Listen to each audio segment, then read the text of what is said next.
Konferma mill-Unjoni Ewropea jekk qatt kien hemm bżonn li l-prezzijiet tal-proprjetà f'pajjiżna qed ikomplu jiżdiedu b'mod allarmanti. Statistika maħruġa mill-Uffiċċju Ewropew tal-Istatistika l-Eurostat ikkonfermat li fl-aħħar 3 xhur tas-sena li għaddiet Malta rat żieda ta' 6.2% meta mqabbel mal-istess perjodu tas-sena ta' qabel. Dan meta żieda medja minn sena l-oħra fl-Unjoni Ewropea kienet ta' 4.2%, l-istess kif ir-riżultat ukoll fil-każ taż-żona euro. U jekk wieħed qabel dawk it-3 xhur ma' 3 xhur ta' qabel, iż-żieda kienet ta' 3.8%.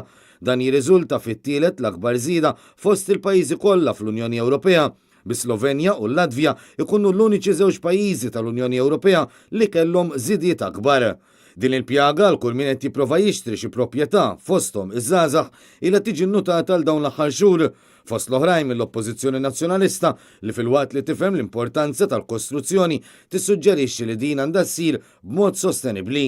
L-istatistika Ewropea kienet riflessa wkoll fil-jiem li għaddew meta rapport tal-kumpanija notevoli tal-awditjar KPMG wera li l-prezz medju ta' appartament fl-2017 żdied b'24% meta mqabbel mal-2016.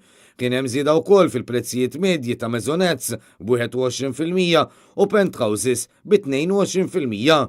B'hekk ir-rapporti tal-Eurostat u tal-KPMG ikkummissjonat mill-Assoċjazzjoni Maltija tal-Iżviluppaturi l-MDA qed juru li konsegwenza ta' dawn iż-żidiet l-affordabilità ħadet daqqa kbira l-isfel.